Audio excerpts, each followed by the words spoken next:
What is up, everybody? Welcome to the season finale of the Inside the LPGA podcast. I can't even believe those words just came out of my mouth. I feel like it was just yesterday that we were launching this podcast, but here we are, the end of the season. The season is officially over, and that means our podcast season is officially over. For people, I don't know, maybe just now tuning in, you never know, this might be the first episode you're watching. I am Hope Barnett, host and reporter for the LPGA, and I'm so happy to be joined by my co-hosts, Adam Stanley and Emma Talley. Usually this is the time of the podcast where I ask how everyone's doing, where we are in the world, etc. But we're going to get into that in this next segment that we are doing, and we are calling it Holla Slay. And yes, you heard me right. Yes, it's a Holla Slay because it's the holidays, and we haven't done it in a while actually, but we do the Slay of the Week. And this is just mixing it up. As you can see, Adam is wearing his Santa hat. So we're excited. We're so excited. I actually think you should start, Adam, because you're the most festive. So give us your Holla Slay and your updates. Yeah, so for just the listeners, I've got a very cozy green sweater on and a Santa cap, kind of like a nightcap style with like a little bit of a droopy bow off to one side. So I'm very in a mood. I'm very in a holiday mood right now. But yeah, it's been a long year, like the two of you obviously. We've just kind of done a lot, and it's all kind of happened so fast, and we finally reach kind of this holiday season. But nothing's really going to slow down for me.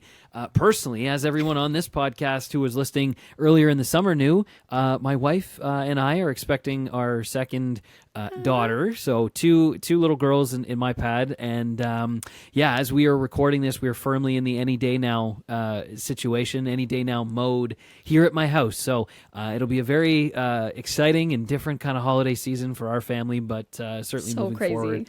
It'll be very, very exciting and very, very just magical as a group of four. So that's what we've got going on right now. It's a lot, but also like not much. You know what I mean? Like we're kind of just we know what's going to happen. Waiting stage now. Yes, but it's like we know, and it's all going to be busy, but we also can't really do all that much until it actually happens. So it's going to be a unique little week, 10 days around the holiday season here, but should be a lot of fun as well. So go, Mama! Love that. We'll be thinking, praying, sending you all the good vibes Thanks, her way. Guys. That's so exciting. Thank you. Emma, you're like all the way around the world. I'm always in my freaking suitcase, people. Life on the road is no joke. I'm still in my suitcase. My husband is from New Zealand, as many of you know, and I'm in Australia right now visiting his mom and that side of the family. So it is very summer weather. It's about 100 degrees here every day. It's so hot. Oh my God. Yes. Santa is surfing in Australia. He is not wearing a beanie.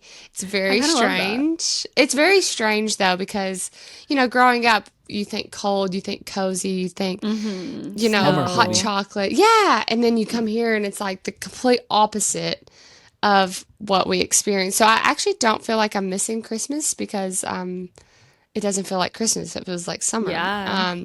But anyways, I am getting to relax this year. Usually this is where I spend my off season to grind and practice.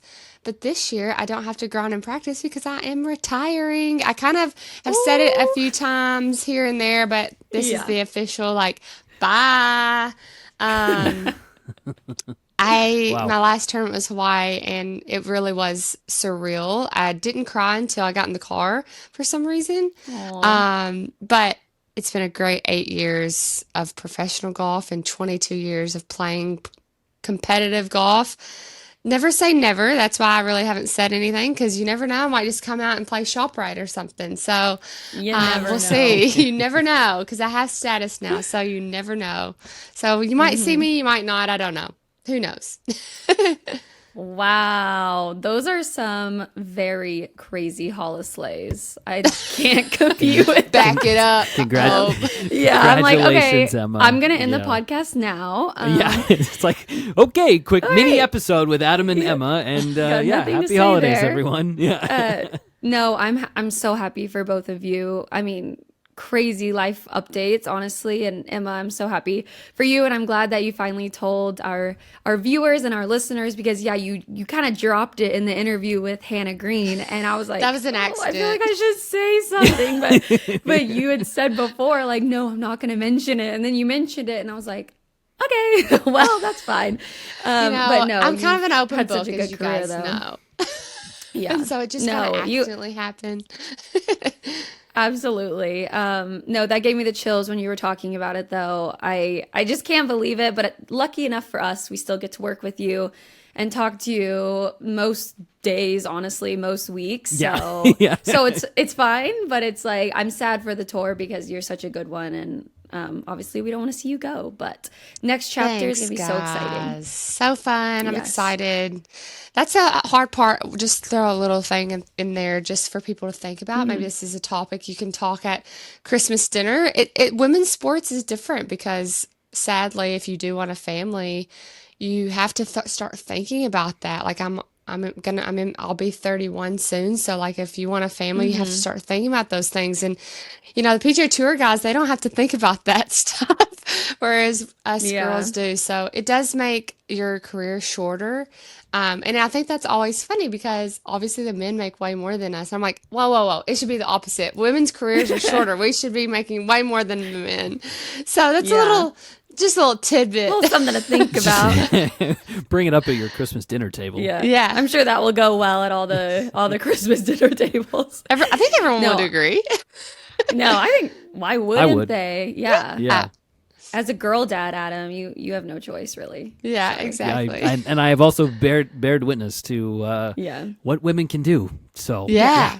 Exactly. Okay, what is yours? Hope, come on. Let's Yeah, okay. My Hollis Sleigh. Well, the last few weeks have been very stressful for me. There's been so much going on. All good things, don't get me wrong. But my Hollis Sleigh is that I've officially moved back to Texas. Woohoo! And if you know me, I'm from Texas. I am a Texas girl at heart. I loved Florida. I lived in Orlando. I loved it there. I had some great friends there.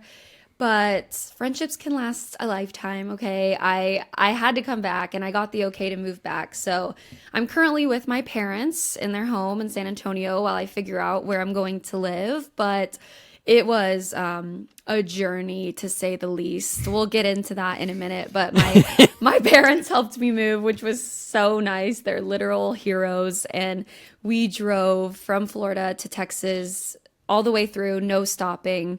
It took about 19 hours, and it was rough. Day. But you know what? We made it. I slept all day yesterday, and I slept in today, and here we are recording the podcast. I'm feeling refreshed. I'm feeling better. Your hair looks great. So back. Thank you. This is like, it's gone back to my natural color because I've just been so lazy and I haven't dyed it in forever. So I love it. This is what we're working with. Thank you. But that's my Hollis Sleigh. I'm officially back to my roots, not just my hair, but also the States. No, yeah, we're back. So, but yeah, okay, that's a great way to start the podcast. We actually want to hear from everyone listening and watching. Drop in the comments what your Hollis Sleigh is, because I'm curious, and I'm going to be reading them as the holidays approach. Now, to the golf, guys, because like I always say, this is a golf podcast, so we need to talk we about get there golf. Eventually. Yeah. We do. We eventually get there. Let's start by talking quickly about the CME Group Tour Championship. Obviously, it's been a few weeks, 4 weeks, I think, since that tournament actually happened. Most people watching and listening probably already know, but I do think we need to talk about it because it was such a big week. It's our tour championship, and Jeeno Thitikul won. She won in dramatic fashion. She finished the tournament at 22 under, and honestly, leading up to the last 3 holes of the tournament, it looked like Angel Yin had it in the bag. Angel played so well all week. She was leading consistently, and then Jeeno went eagle birdie to win outright. And not only did she win outright, but she won $5 million in 1 week. 1 million from the Aon Risk Reward Challenge. She was the winner this year. And then also it was a $4 million winner's prize. As we were just talking about, I think this is actually quite fitting, Emma. The women need to make more, it's just, and this is a great start. Shout out Terry Duffy with CME, just really believing in women's sports. But I just want to talk to you, coming from a player's perspective on what Jeeno did that week and just how life-changing it is to make that kind of money in literally not even a week, 4 days. She made that money in 4 days. She's such a good person. She's actually talked about it in interviews how she wants her team to make money too. And so I think it's really cool that not only did she make a lot of money that week, but her team also won a lot of money that week. So she's just a great human being to go to do it the fashion she did it, the Eagle Birdie finish 2 days in a row. She did that 2 days in a row.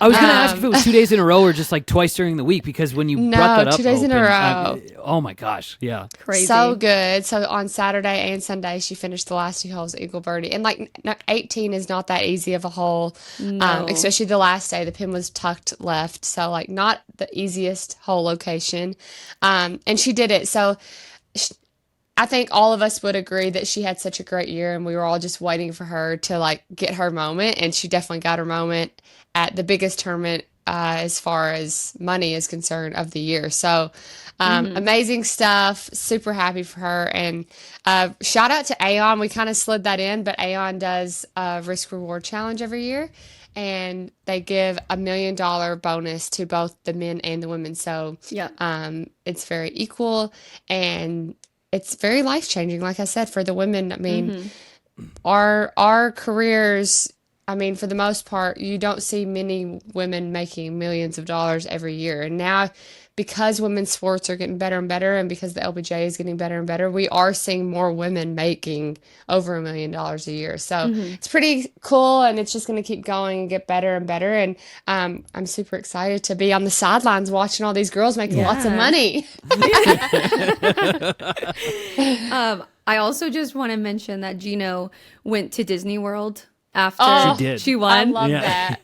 Which is awesome. She said she would. Yeah, she said she would. She's like, I'm still going to go. She told me, I did a walk and talk with her before, and she's like, I'm going to Disney World. And then she won, and she was like, okay, I'm going to go shopping and go to Disney World. I was like, good for you, I loved girl. it. And she had different people coming in. I don't know if you guys have her on Instagram, but she had different people coming in with her to Disney World every day. It was like that moment of the Super Bowl, what are you going to do now? We're going to Disney World.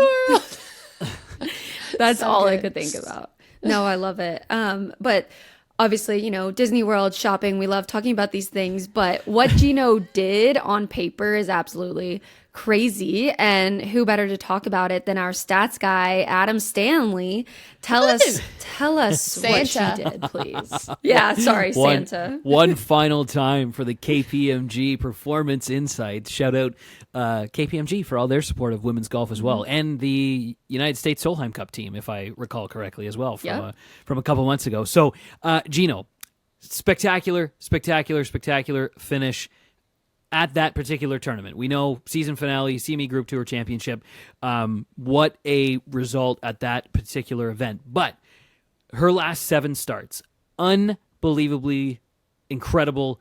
Statistically was just, it's hard to put into words. So we're going to let the numbers do the talking. Last 7 starts for her. 22 out of her last 27 rounds, all in the 60s. Only 5 of those rounds outside of the 60s. She was That's sick. 117 Crazy. Under par for her last 7 starts on the LPGA Tour, including that season finale. 32% birdie or better percentage. 32% of the golf holes that she played in her final 7 tournaments, she made a birdie or better. But the biggest number, which was probably going to be the most impressive, which is probably why she had such great results to end the year, including the victory, obviously, down in Naples. Strokes gained total per round strokes gained total, she was plus 3.2. Plus 3.2 on her strokes gained total against the field for her last 7 starts of the season. And that, my friends, is a hell of a way to finish a season. So good for her. Numbers-wise, absolutely spectacular. Ended the season number one in a bunch of key statistical categories. And now we shall see how she can try to top that next year. Yeah. Jeeno's so good. Like She's so that's, good. and that's the crazy thing, right? It. Like we talk anecdotally about, results and the money and the shopping and the travel and all this sort of stuff. But it's like, you look at these numbers and you're like, oh yeah, makes total sense why she did all this stuff. So, and then you kind of say them out loud, and kind of, Emma, to your point, it's like, yeah, that's sick. Like it's so good. It's just so good to be that consistent over, almost 2 straight months of golf, like statistically, in Asia back to America. Like, these are, you're adding in a couple of variables to her performance, which kind of makes it all that much more impressive. So, yeah. Amazing. Good for her. Yeah. And I think we do talk about the fun things about the girls because that's the interesting stuff. But I was really, you'll see a lot of the girls going on vacations at this time of year because the grind, like you said, she's been playing golf for 2 months straight. The grind is so real and no one has time off. We only have like a month and a half off. So the grind is real. You only get a couple weeks. Most girls take 2 to 3 weeks off in the off season and then they start practicing again. So it's pretty intense. So I was happy to see her go to Disney, but those numbers will definitely, she'll be grinding on some. I wonder what she's going to work on considering the numbers, but she's definitely going to be making a plan for next year come the next couple of weeks. Yeah, no, it was a fantastic week. And then just a few weeks after the CME Group Tour Championship, we were right back at Tiburon Golf Club for the Grant Thornton Invitational. And that's actually where I just was. For most people, they probably know that it's at the same golf course. And it is a joint event with the PGA Tour and the LPGA Tour. It's 16 teams, men and women, teaming up. It's so funny because I've been at that tournament twice now. And every year I'm like, what are all these men doing here? Like, do they not know this is the LPGA's like golf course here? No, but they're honestly all so nice, and it's so fun working with them and being able to interview them and kind of get their perspective. It's a very chill week, a great way to end the year. And an even better way to end the year for Patty Tavatanakit and Jake Knapp, who were the champions. They just met that week, which I think is kind of crazy. I mean, they're like 5 years apart, so I guess it's not that crazy, but they both went to UCLA, so they're both Bruins. And great team name. Great team name, by the way. Team Rocco's on Thursdays, which a little background, they decided on that name because Jake Knapp used to be a bouncer. Like literally a few years ago, he was working as a bouncer, and now he was just in his rookie year on the PGA Tour. And I broke that news, actually. Did you? Yeah, that was my story. He was a bouncer? Yeah, he was the one who texted me the photo of him as a bouncer at that restaurant that turned into a nightclub. Yeah. Oh my God! That's Wait, so tell funny. us about that. How did that happen? So real quick. Well, I write for the Corn Ferry Tour as well, and Jake, who was in between kind of statuses, had an amazing run on the PGA Tour Americas, and then he was kind of up, down, and then obviously needed to try to, we were talking about money, guys as well, kind of way down the ladder. Money's not coming in, so he needed to do something that would allow for him to practice and play during the day. So he knew the owners of a restaurant that turned into a nightclub. So he was able to kind of start his evenings at 8 p.m., 9 p.m., that sort of thing. He kind of worked till 2 or 3 in the morning, sleep until 11, and then go to the golf course most of the afternoon and do it all over again. So, yeah, he didn't really. He's a big boy. Like, he could probably bench press like me. But he. Like your body, or like how you bench my body. press? Like he wears I thought like you meant like. he wears like the schmedium shirts as well. I can't really rock the schmedium shirts. So, in any case, he worked as a bouncer probably for like a one winter, and then made it onto the PGA Tour one earlier this year, and off to the races cool. after that. So That's there you so go. fun. Yeah. They led after every single round, and they were just never not laughing. They were never not smiling. It was just so awesome to watch all of the teams kind of come together. And I feel like they're going to walk away being like lifelong supporters of one another. Like, they may not be besties or anything, but they're always going to follow each other's careers, cheer each other on. Like Jason Day said in one of the press conferences, like, oh yeah, I definitely saw everything that Lydia did this year, and they were the champions last year.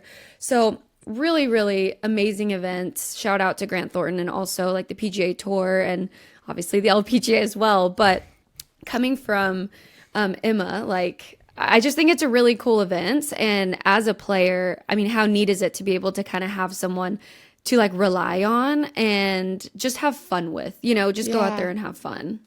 Well, it's at a perfect time of the year. Both the PGA Tour and LPGA Tour are kind of in a more relaxed state at that time of the year. And the LPGA players have always, in all the player meetings, we've all wanted a mixed event.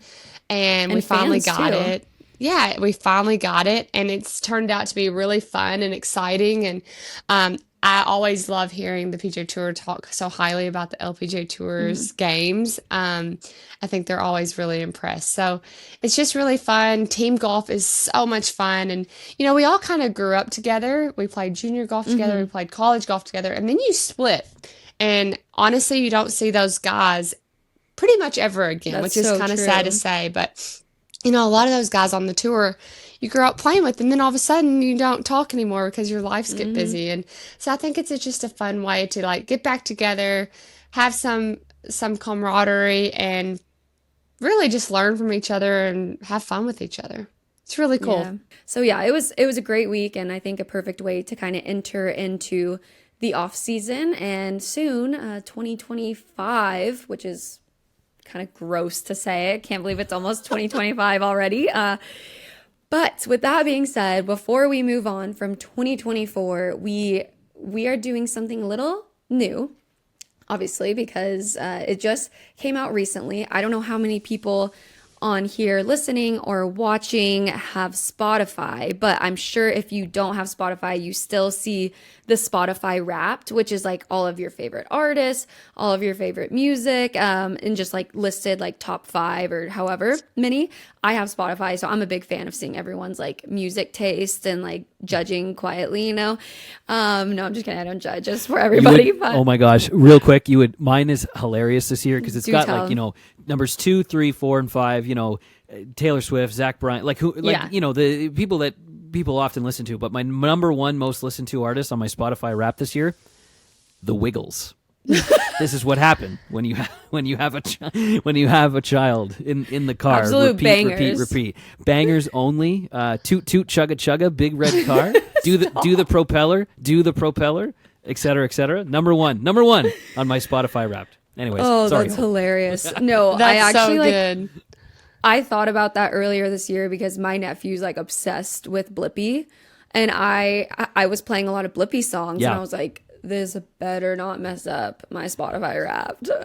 But it would be worth it. The Excavator song. You know what I'm talking about, Hope? I know exactly what you're talking about. It's like such a bop from them. And actually, like, I get it stuck in my head every time I listen to it. I know. Yeah, exactly. No, I'm a big fan of the Excavator song and Blippi. But yeah, so obviously instead of doing music, we're doing LPGA Wrapped. So the 3 of us are all going to name our 3 favorite LPGA moments from this year, and we want everyone watching or listening to take part in this. We want to know your favorite moments as well, but let's go ahead and get started. Emma, I'll go first. Kick us off. I think this won't come as a surprise, but I was lucky enough to be at Solheim Cup all week as their behind the scenes girly. That was so fun. So Solheim Cup, US team winning finally. Yes. That is my number 1. Fair enough. That's a good one, and that was an incredible week. I loved that. You stole that one, so I couldn't take it, but it would have been in my top 3 if it weren't for Emma taking it. But my number 1 has to be the year of Corda. I mean, Nelly, friend of the pod. Let's not forget. Oh yeah, friend of the pod. Friend of the pod. Just her whole entire year, from not just her 7 wins, but also all of the things that she did on the side, the Sports Illustrated shoot, the Met Gala, just everything she did. It's been absolutely incredible to watch, and just knowing Nelly as a person too, she's just the best. So if you haven't watched the episode with her, the Inside the LPGA episode, go watch or listen to it. And yeah, that's good. That's my number 1. Yeah. Yeah. Okay. I'm interested. This is going to be fun because we're all going to pick each other's. Okay, go. Adam. I love a game. Oh my God! If I've learned anything this year, is that Emma Talley loves a game, and she loves to try to win the game. Okay, my number one, no real surprise. Lauren Coughlin breaking through for her first win at the CPKC Women's Open. Now, yes, okay, fine. It was the Canadian Open, but I think that the layers to Lauren's victory were the thing that continued to make it stand out for me.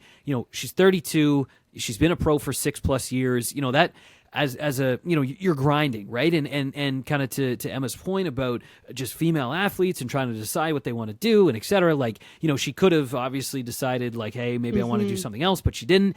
And obviously with the Solheim Cup being in basically her backyard, she wanted to make it. And this win essentially prompted her to lock up her spot on that team.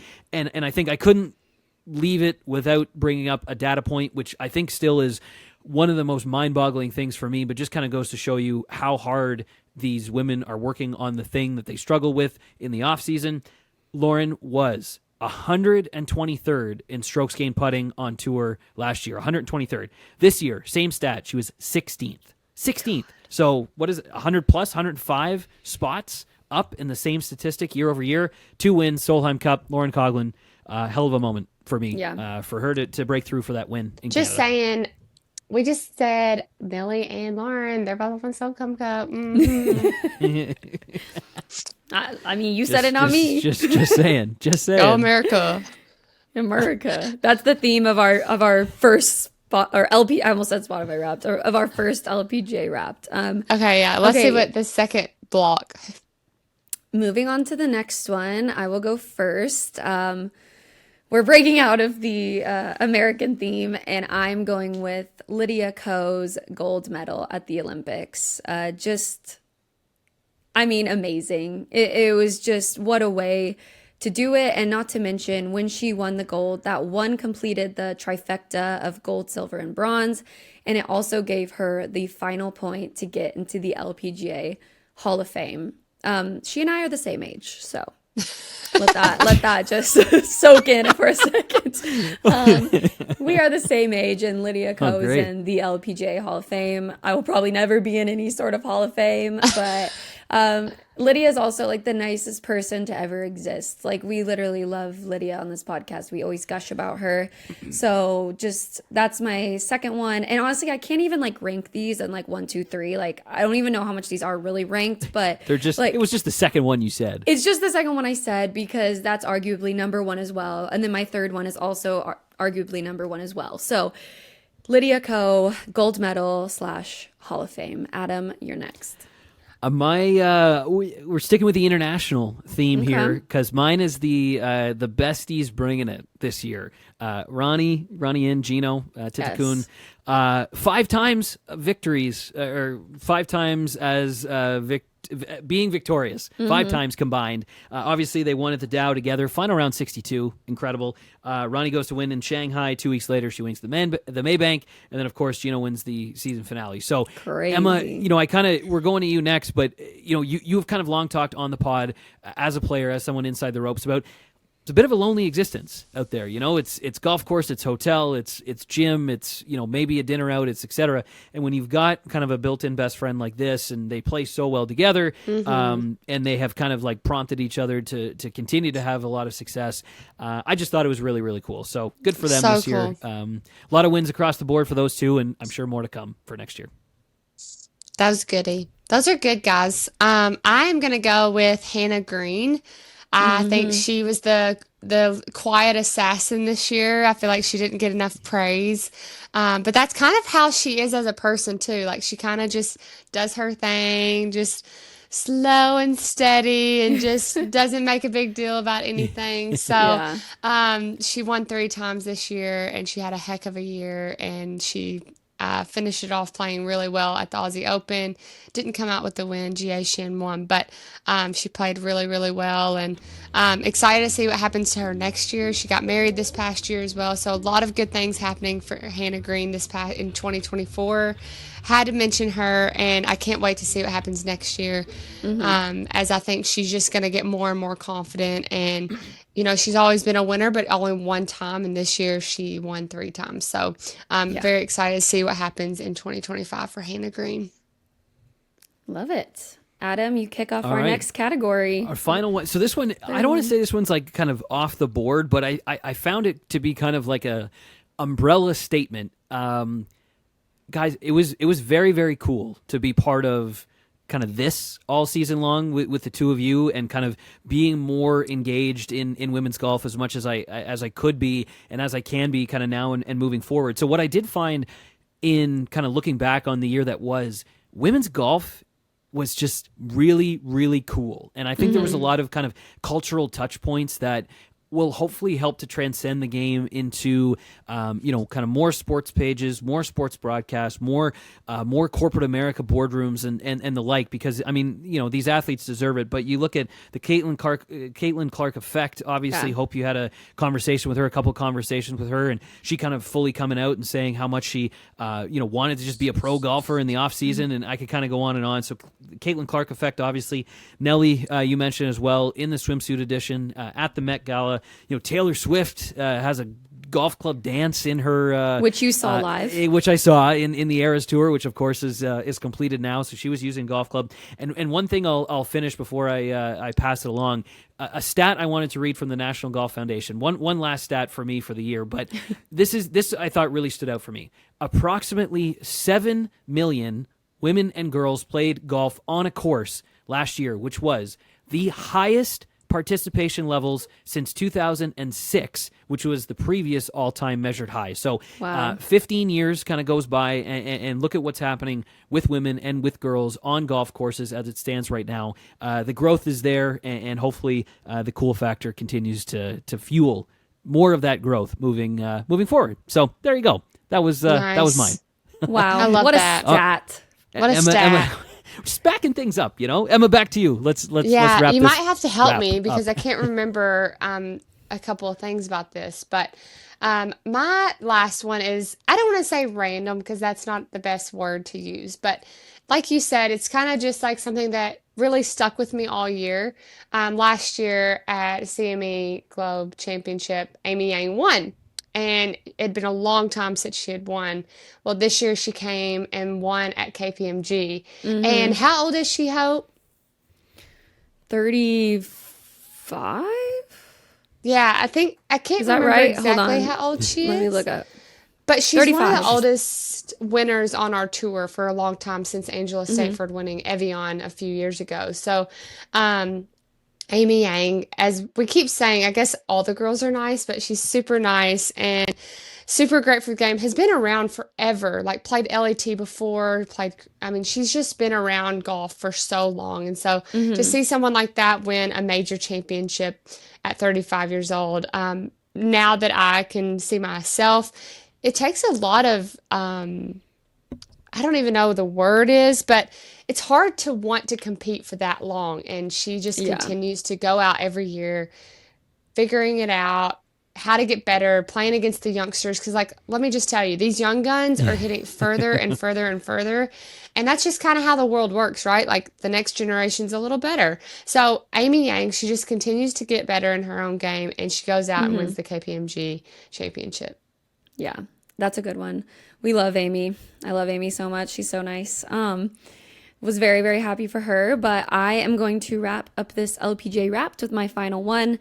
Obviously, this is going on year 5, or I'm going to be here for 5 years come April on the LPGA Tour, and being a part of the LPGA, seeing it grow just every single year has been so incredible, and that's why I love working for the LPGA Tour. I see some amazing behind the scenes things. I see, the women grinding every single week. I've seen tears, I've seen laughs, I've seen literally all of it, and it has been so amazing. So it's hard to even do this like an LPGA Wrapped.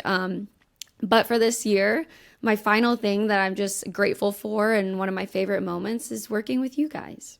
Yeah. Oh, yay. Yeah. It's just being able to, we launched the podcast, which has been really cool. And I think that shows that these sponsors and my managers, they believe in us and they believe in the women's game, and also just everyone believes in us that watches and listens. And it's been really, really awesome to be able to work with you guys and to see this podcast come to life. So that's my final one. Wow. Go us. Yay. Woo! Go Woo. team. So there's our LPGA route. There we before go. I get to sappy. Before the tears come. Yeah, no, literally, I can't. A little holiday miracle. Anyways, now we're gonna go the other end of things, and for our very last episode, Emma, you know what we gotta do. We just talked about our sponsors, so obviously a huge shout out to one of our season-long sponsors,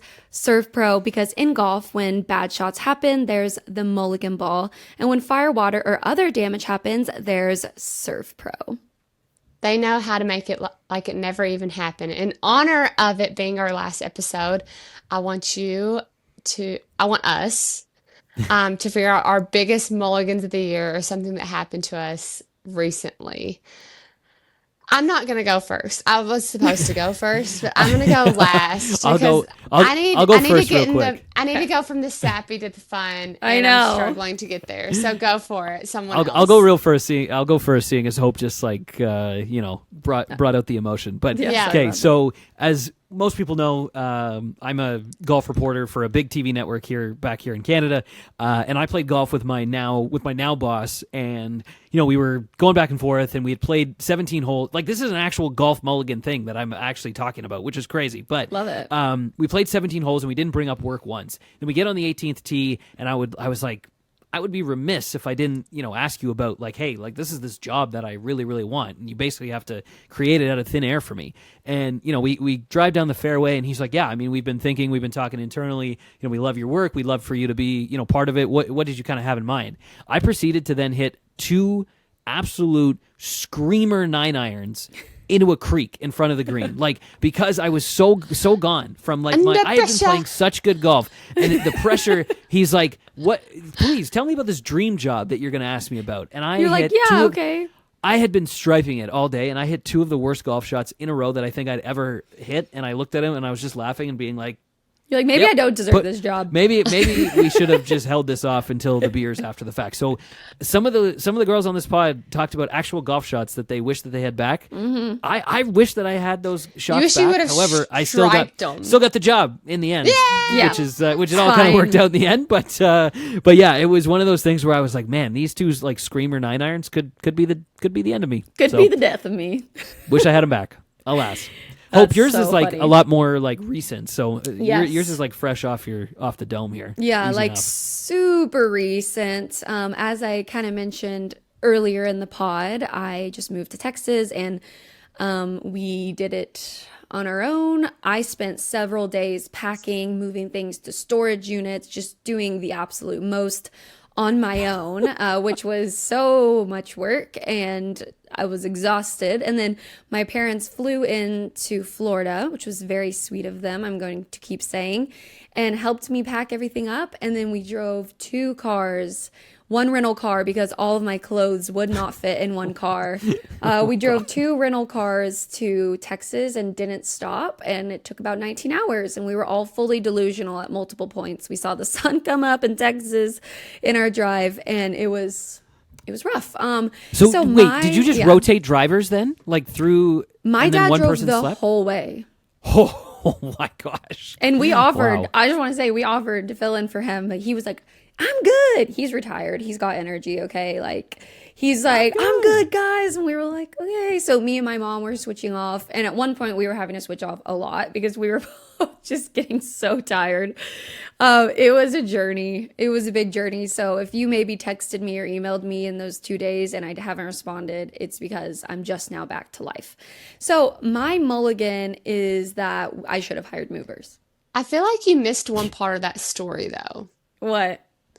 Okay, so one morning we get a text from Hope with a big nail in her tire. Oh my God. You missed like a big part of this story, I feel like. did. It was just one thing after another. You're so right. I woke up the day I was supposed to be driving from Naples to Orlando, which is about a 3.5 hour drive, ended up being 4.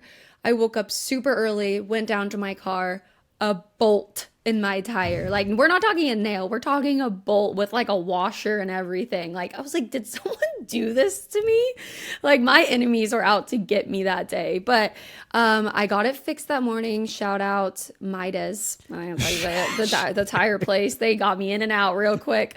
And then I drove. Sponsor the pod. Let's go. go. Literally, I drove, picked up my parents in Orlando, and we immediately got started moving. So, note to self: hire movers. It's worth the money. Okay. Note to everybody, but note to everyone. That's my mulligan. Emma, hit us with yours. I'm still struggling. I don't even know, guys. My life is so great. Oh, wow. Thank God. Did you have any posts while you got the keys to the Solheim Cup account that you wish that you had back, or no? Oh, you know what? Okay, I'll tell you one. I was at the Ford Championship, and Charlie Hull was doing this. That was like the first week we saw her smoking darts on the fairways. And I totally wish I would have been the one to post it, because I was scared. That was my first week to ever do media. So I was scared to post it because I was like, this is a bit controversial. Right. And then obviously, like at the US Open, it goes viral. And I was like, I could have been that girl to go viral, but I didn't, because I was too scared. So yeah, just go for it, guys. Whatever you're doing, just go for it. Who cares? You can ask for forgiveness, but yeah, I should have just gone with it and been like, oh, sorry, I didn't know that was inappropriate. To be fair, I would have been on your side. Yeah, exactly. It was so good. Like, it's her first week.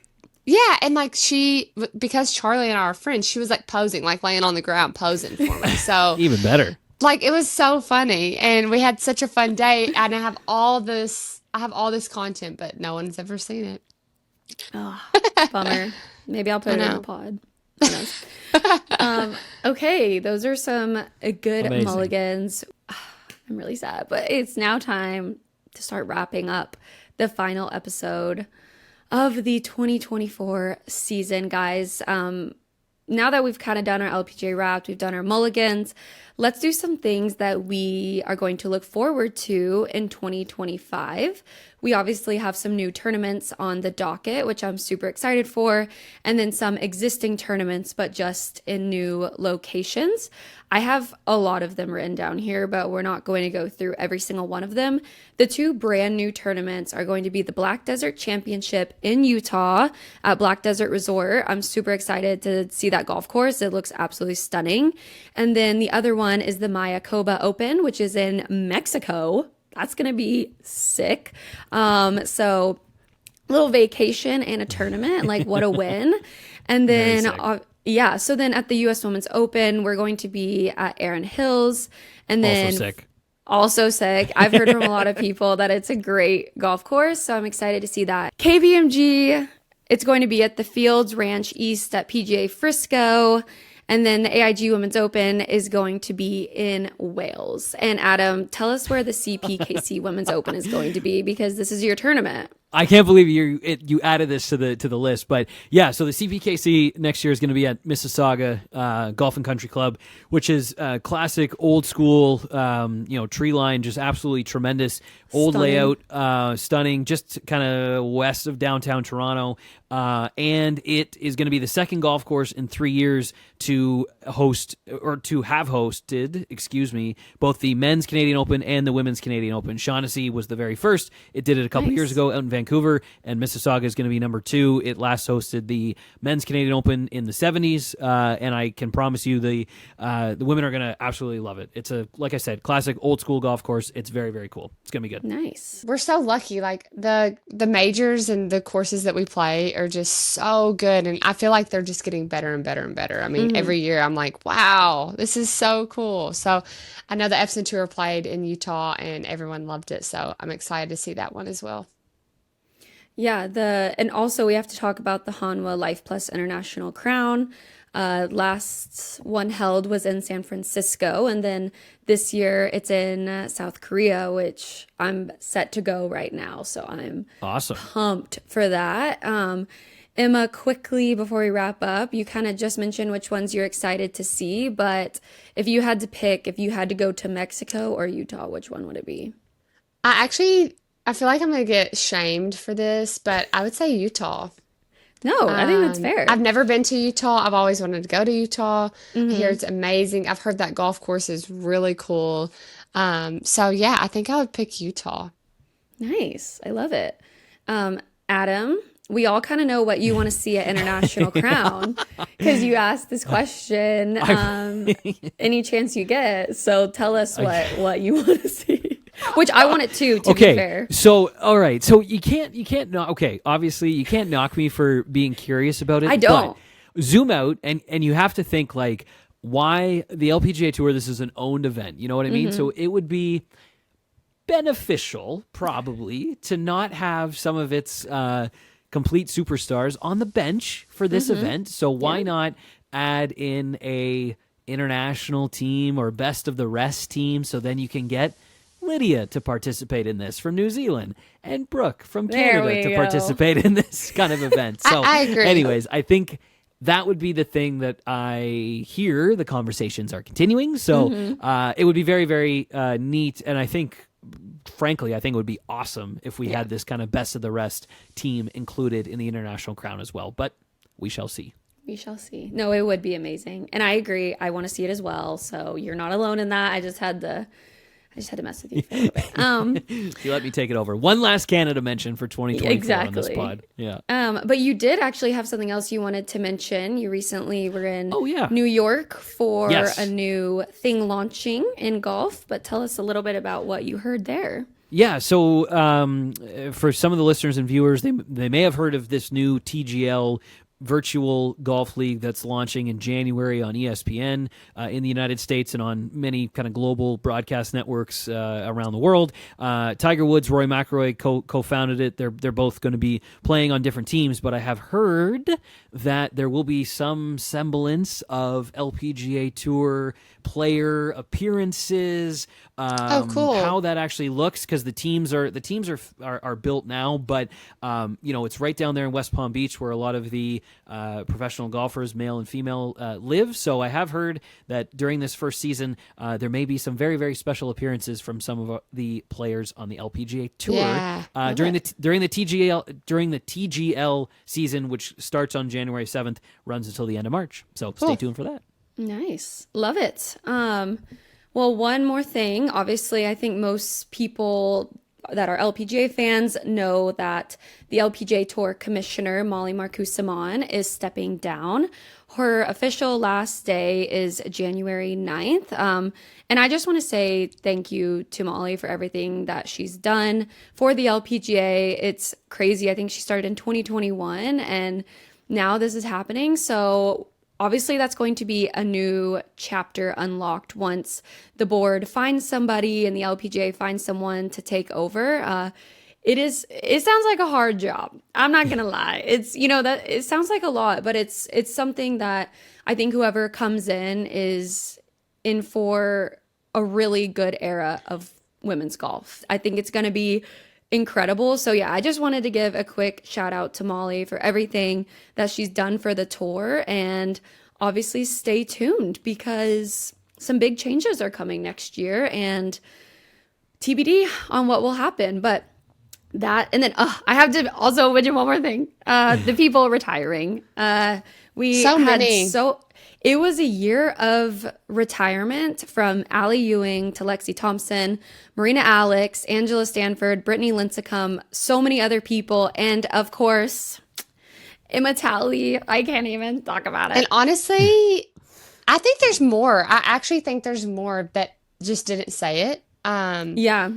Because there were a lot of girls that had to go back to like second or third stage of Q school that didn't get through. And I don't know if they'll go play Epson Tour. So no one has said anything. I'm just kind of, in my mind, I'm like, I don't know if I can see them coming back. So it is going to be interesting next year. And so many new names. Yeah. I mean, first and foremost, like all those people we just named, they... a lot of them said in their press conferences, like, our goal was to leave the tour better than we found it. And I think all of those people did and have done that. So thank you to them. And yeah, now we have some rookies joining, some who have already been on tour, some who have never played an LPGA Tour event. So super excited to see what they can do in 2025 and for years to come. But I think that kind of wraps it. I think that's it. Merry Christmas, y'all. Happy holidays, guys. Yes. It is. You guys too. Thank you to all the listeners, viewers, all season long. We were trying to do something new here. It's been quite the ride. We had a lot of fun. We had a lot of great stories to tell, but there's a lot more great stories to be told as well as we go forward. Yeah. Yes, absolutely. Thanks, guys. We love y'all. Thank you, co-hosts. I love y'all. Y'all come back now, you hear? See you next year.